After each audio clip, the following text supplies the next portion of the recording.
প্রায় 500 বছর আগের একটা টেম্পল। তো আমরা এই টেম্পলটা দেখার উদ্দেশ্যে আইছি।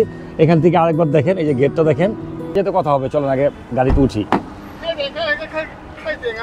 কাম কাম কাম কাম ওভারটা দেখতেছেন না, এটা ফুট ওভার ব্রিজ। এটাও কিন্তু রাতের বেলা একবারে লাইটিং করে রাখে ওনারা, দেখছেন? গাছটাকে টোটালি ডিজাইনও করে ফেলছে আর পুরা গাছ র্যাপিং করা। আর রাস্তা দেখেন, আর এখান থেকে কিন্তু দেখা যাচ্ছে। আর এই মার্কেটটাও দেখেন কত সুন্দর। আসসালামু আলাইকুম বন্ধুরা, কেমন আছেন সবাই? আশা করি সবাই ভালো আছেন, আর আমিও অনেক ভালো আছি। তো আজকে আমাদের চায়নাতে তৃতীয় দিন। আমাদের গন্তব্য ডাফো টেম্পল। আর এই ডাফো টেম্পল এখান থেকে কত দূর আর কিভাবে যাব, আর আপনারা যারা আসবেন তারা কিভাবে যাবেন, এই টোটাল এক্সপিরিয়েন্স আপনাদের সাথে শেয়ার করবো, যেন আপনারাও চায়নাতে এসে, গুয়াংজুতে এসে কাছাকাছি যে স্পট, এই স্পটের ভিতরে এই ডাফো টেম্পল কিন্তু অনেক বিখ্যাত। প্রায় 500 বছর আগের এই ডাফো টেম্পল আজকে আমরা দেখতে যাব। তো সময় নষ্ট করবো না, হাতে এখন বেশি সময় নেই, অনেক লেট হয়ে গেছে। চলেন কথা না বাড়িয়ে আগে একটা ট্যাক্সি নেই, আর ট্যাক্সিতে কত ভাড়া সেটাও জানাবো। তো চলেন আগে রওনা দিই।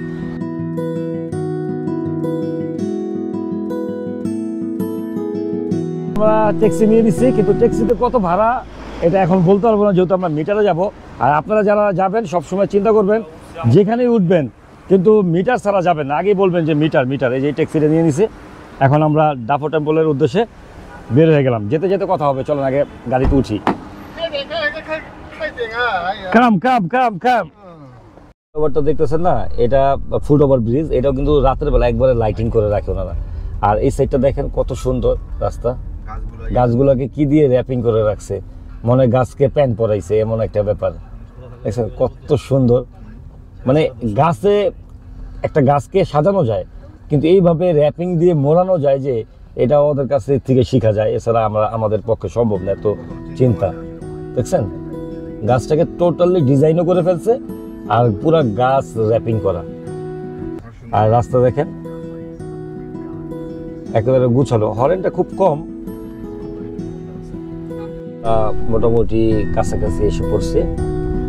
আর এখানে আসতে বেশি একটা সময় লাগে নাই, রাস্তা একটু রাশ ছিল যদিও, কিন্তু তারপরও বেশি একটা সময় লাগে নাই। আর আমাদের মিটারে দেখাচ্ছে 28 RMB, হয়তো আরো 2-1 RMB অ্যাড হইতে পারে, কারণ আমরা কাছাকাছি আইসা পড়ছি ডাফো টেম্পলের। তো যারা গুয়াংজুতে এসে ঘোরার জায়গা পাবেন না, তারা কাছাকাছির ভিতরে এই ডাফো টেম্পলটা চুজ করতে পারেন।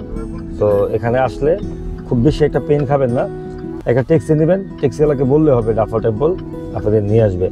আর ভাড়া তো যদি সানিয়ালির কাছাকাছি থাকেন তাহলে ভাড়া 29 RMB আসতে পারে আর কি।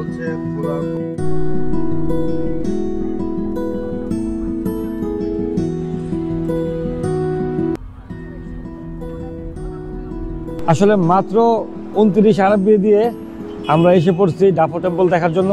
আর এইখানে আসার পরে দেখি হুড়ুতুরুস অবস্থা, মানে আমরা যে এরিয়াটায় আছি সানিল্যান্ড এরিয়াটায়, সেই এরিয়া থেকে এই এরিয়া ভাই আরও উন্নত। এই এরিয়া আরও উন্নত, প্লাস এই এরিয়ায় আরও ভালো ভালো মার্কেটও আছে, যেটা কিনা আমি দেখে একেবারে রীতিমতো অবাক হয়ে গেছি। আপনাদের একটু দেখাই, ওই যে দেখেন আমার বন্ধুরা, এই যে সেতু, শাহিন, শাহাদাত ভাই, সুন্দর দেখেন।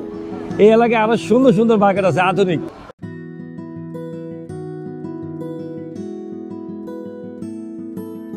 এই দেখেন এদিকে এই মার্কেটটাও দেখেন, এই যে মার্কেট, এই যে মার্কেট। আর এই যে দেখেন ডাফো টেম্পল এখান থেকে দেখা যাচ্ছে, এই যে শো হয়েছে ডাফো টেম্পল। এটা প্রায় 500 বছর আগের একটা টেম্পল। তো আমরা এই টেম্পলটা দেখার উদ্দেশ্যে আইছি।